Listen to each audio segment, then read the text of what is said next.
नमस्कार। आज के इस गहरे और बेहद दिलचस्प विश्लेषण में बहुत बहुत स्वागत है। आज हम एक ऐसे विषय पर बात करने वाले हैं जिसके बारे में हम सब रोज सोचते हैं, लेकिन अक्सर उसमें उलझ कर रह जाते हैं। हम सब जीवन में कुछ बड़ा हासिल करना चाहते हैं, महान उपलब्धियों के सपने देखते हैं, है ना? लेकिन उन उपलब्धियों की नींव असल में कैसे रखी जाती है? आज हम ठीक उसी पर चर्चा करेंगे। अटूट अनुशासन की वास्तुकला, यानी the architecture of unbreakable discipline. हमारा आज का लक्ष्य बहुत ही साफ है। हमें यह समझना है कि हम अपने रोजमर्रा की आदतों का एक ऐसा मजबूत फौलादी सिस्टम कैसे बना सकते हैं जिसे कोई भी चुनौती तोड़ ना सके। तो चलिए पूरे जोश और ऊर्जा के साथ आज के इस विषय में गहराई से उतरते हैं।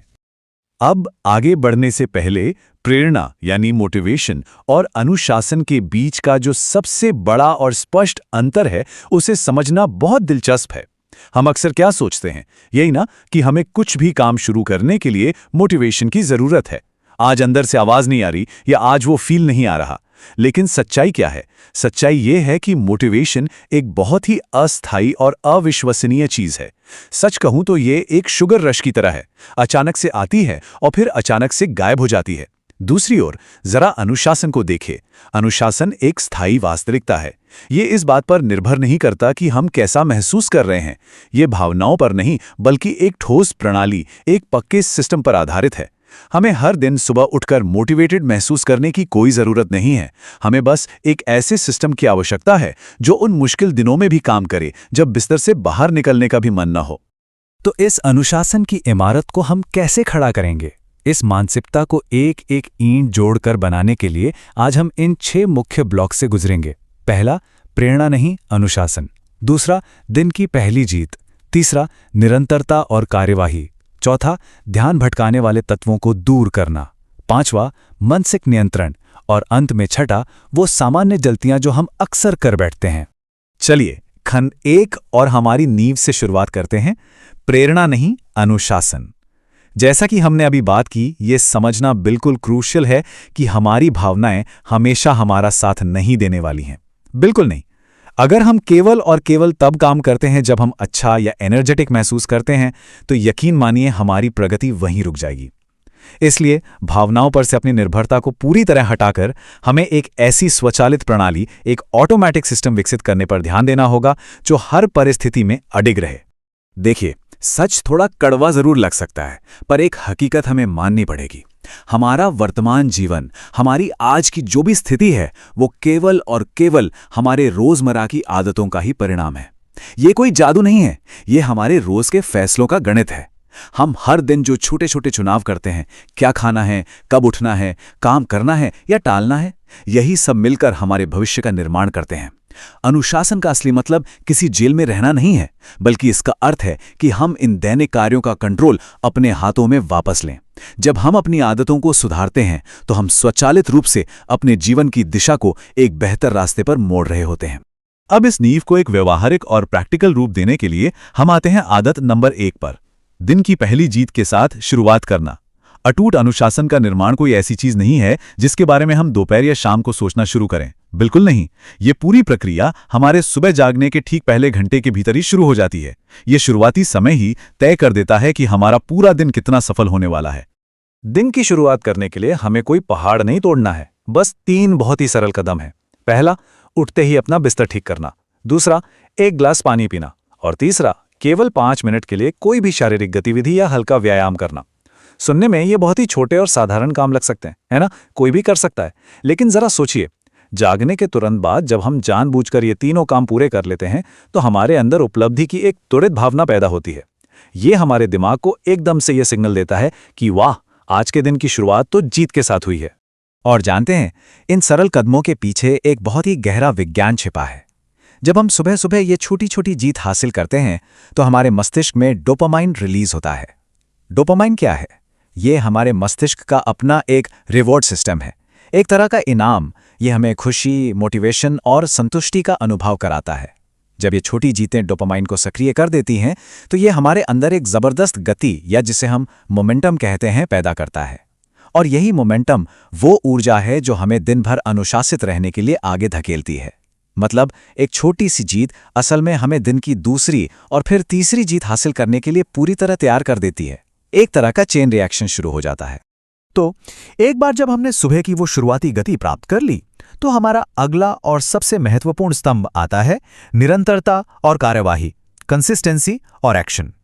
ये भाग पूरी तरह से इस बात पर केंद्रित है कि चाहे परिस्थितियां कैसी भी हो, मूड कैसा भी हो, हर एक दिन बस शो अप करना और काम करना कितना ज्यादा आवश्यक है। अनुशासन का यही वो हिस्सा है जो वास्तव में सबसे बड़े परिणाम लाकर देता है। इसी को ध्यान में रखते हुए एक नियम है जो सच में जीवन बदलने वाला साबित हो सकता है, नो जीरो डेज का नियम। इसका सीधा सा मतलब है कि हमारा कोई भी दिन ऐसा नहीं जाना चाहिए जब हमने अपने लक्ष्य की दिशा में शून्य काम किया हो। जीरो प्रोग्रेस बिल्कुल नहीं होनी चाहिए। चाहे कुछ भी हो जाए, कितना भी बुरा दिन क्यों ना हो, कुछ ना कुछ जरूर करना है, भले ही वो न्यूनतम ही क्यों ना हो। जैसे केवल 5 पुशअप्स कर लिए, सिर्फ 10 मिनट की पढ़ाई कर ली, या किसी किताब का सिर्फ एक ही पन्ना पढ़ लिया। महत्वपूर्ण बात यह समझना है कि अगर हम एक भी दिन छोड़ देते हैं तो हम अनजाने में टालने की एक बुरी आदत बना रहे होते हैं। लेकिन जब हम रोजाना न्यूनतम प्रयास भी करते हैं तो हम एक अजेय पहचान का निर्माण करते हैं। ये नियम परफेक्शन के बारे में है ही नहीं दोस्तों, ये पूरी तरह से कंसिस्टेंसी के बारे में है। लेकिन हाँ, एक बहुत ही प्रैक्टिकल और सामान्य समस्या सामने आती है। कई बार ऐसा होता है, और हम सबके साथ होता है, कि बिल्कुल भी जरा सा भी काम करने का मन नहीं करता। क्या यह स्थिति परिचित नहीं लगती? बिल्कुल लगती है। ये एक ऐसा संघर्ष है जिसका सामना दुनिया का हर इंसान करता है। तो जब टालमटोल करने की यानी प्रोक्रेस्टिनेट करने की इच्छा एकदम चरम पर हो, तब हमें वास्तव में क्या करना चाहिए? ऐसी स्थिति से निपटने के लिए हमारे पास एक बहुत ही चतुर मनोवैज्ञानिक चाल है, जिसे कहते हैं 5 मिनट का नियम। जब भी काम टालने का बहुत मन करे तो बस अपने मस्तिष्क को यह बताना है कि ठीक है, हम इस काम को केवल 5 मिनट के लिए करेंगे, उसके बाद छोड़ देंगे। सुनते ही लगता है ना कि यार ये तो बहुत सिंपल है, और यही इसका उद्देश्य भी है। असल में हमारा मस्तिष्क बड़े और भारी कामों से डरता है। उसे लगता है कि बहुत ऊर्जा खर्च होगी, लेकिन 5 मिनट का समय उसे एक बहुत ही आसान और छोटी चुनौती लगता है। और जैसे हम शुरू करते हैं, वो जो शुरुआती प्रतिरोध या रेजिस्टेंस होता है वो तुरंत टूट जाता है। और ये 5 मिनट का नियम इतनी अच्छी तरह से इसलिए काम करता है क्योंकि यहाँ बिहेवियरल एक्टिवेशन की प्रक्रिया शुरू हो जाती है। ये एक ऐसा कॉन्सेप्ट है जो हमारी पुरानी सोच को बिल्कुल पलट देता है। ये एक मनोवैज्ञानिक अवस्था है जहां कार्यवाही करने से ही प्रेरणा उत्पन्न होती है। अक्सर हम क्या सोचते हैं? हम सोचते हैं कि जब मोटिवेशन आएगी, जब अंदर से फील आएगा, तब हम काम शुरू करेंगे। लेकिन ये सिद्धांत साबित करता है कि हमें काम शुरू करने के लिए प्रेरणा का इंतजार बिल्कुल नहीं करना चाहिए। इसके बजाय जब हम काम शुरू कर देते हैं, भले ही बेमन से 5 मिनट के लिए ही सही, तो प्रेरणा खुद ब खुद आ जाती है। याद रखिए, एक्शन हमेशा हमेशा मोटिवेशन से पहले आता है। चलिए अब आगे बढ़ते हैं चौथे क्षेत्र की ओर। विकर्षण दूर करें और अपने वातावरण को सुधारें। हम अक्सर खुद को कोसते हैं कि मुझ में तो अनुशासन ही नहीं है, मेरी विल पावर कमजोर है। लेकिन असल में कई बार ये सिर्फ हमारे आसपास के वातावरण का नतीजा होता है। अगर हमारा माहौल ही ऐसा है जो लगातार हमारा ध्यान भटकाता है, तो ऐसे में अनुशासन बनाए रखना लगभग असंभव हो जाता है। इसलिए अपने वातावरण को अनुकूलित करना, उसे ऑप्टिमाइज करना बहुत स्पष्ट और जरूरी है। इसके लिए क्या करना होगा? काम करते समय फोन को दूसरे कमरे में या दूर रखना, सभी गैर जरूरी नोटिफिकेशंस को पूरी तरह से बंद कर देना और एक साफ सुथरा कार्यस्थल बनाना। सोचकर देखिए, अगर आसपास का वातावरण अराजक है, बिखरा हुआ है और फोन हर 2 मिनट में टिंग कर रहा है, तो केवल अपनी इच्छा शक्ति के भरोसे बैठे रहना एक हारी हुई लड़ाई लड़ने के समान है। हमारी इच्छा शक्ति एक बैटरी की तरह होती है जो सीमित होती है। इसलिए सबसे बड़ी समझदारी इसी में है कि हम उन चीजों को ही अपने आसपास से हटा दें जो बार बार हमारी परीक्षा लेती हैं। इस पूरी बात को हम संक्षेप में इस सरल से समीकरण से समझ सकते हैं। कम ध्यान भटकाव का सीधा सा अर्थ है अधिक अनुशासन। Less distraction equals to more discipline. जब हम अपने आसपास से इन विकर्षणों को हटा देते हैं, तो यह सीधे तौर पर हमारे मस्तिष्क मानसिक बोझ को कम कर देता है। बिना किसी व्याकुलता के ध्यान केंद्रित करना और अपने काम में गहराई तक जाना कोई संघर्ष नहीं रह जाता, बल्कि ये लगभग सहज और स्वाभाविक हो जाता है। और अब हम आते हैं 5वीं और अंतिम दैनिक आदत पर, जो है मानसिक नियंत्रण, अपने दिमाग को रोज ट्रेन करना। यदि हम गहराई से सोचें तो अनुशासन मूल रूप से आत्मनियंत्रण यानी सेल्फ कंट्रोल का ही दूसरा नाम है। यह हमारे दिमाग को उस दिशा में ले जाने की क्षमता है जहां हम उसे ले जाना चाहते हैं, न कि जहां वो खुद अपनी मर्जी से भटकना चाहता है। इस आत्मनियंत्रण को बढ़ाने के लिए कुछ बहुत ही बेहतरीन दैनिक अभ्यास हैं, जैसे सिर्फ 5 से 10 मिनट का ध्यान, मेडिटेशन, ठंडे पानी से स्नान करना, कोल्ड शावर्स या छोटी छोटी चीज़ों में अपने आराम को ना कहना। अब यहाँ एक बात समझना बहुत ज़रूरी है, इन अभ्यासों को किसी तरह की सज़ा या टॉर्चर के रूप में बिल्कुल नहीं देखा जाना चाहिए। इसके बजाय ये बहुत ही उत्साहजनक मानसिक व्यायाम है। ठीक उसी तरह जैसे हम अपने शरीर की मांसपेशियों को मजबूत करने के लिए जिम जाते हैं और वजन उठाते हैं, उसी तरह असुविधा के खिलाफ अपने आंतरिक संकल्प और लचीलेपन को मजबूत करने के लिए ये व्यायाम हमारे मस्तिष्क के लिए एक मेंटल जिम का काम करते हैं। और इसका फायदा सिर्फ मानसिक नहीं है, इन अभ्यासों का सीधा प्रभाव हमारे मस्तिष्क की शारीरिक संरचना पर भी पड़ता है। ये अभ्यास हमारे प्रीफ्रंटल कॉर्टेक्स को मजबूत करते हैं। यह हमारे मस्तिष्क का सामने वाला वो हिस्सा है जो जटिल निर्णय लेने, फोकस करने और इच्छा शक्ति के लिए जिम्मेदार होता है। मतलब जब हम रोजाना छोटे छोटे आत्मनियंत्रण के कार्य करते हैं तो हम वास्तव में अपने मस्तिष्क के इस निर्णय लेने वाले केंद्र की मसल को भौतिक रूप से अधिक मजबूत और सक्षम बना रहे होते हैं।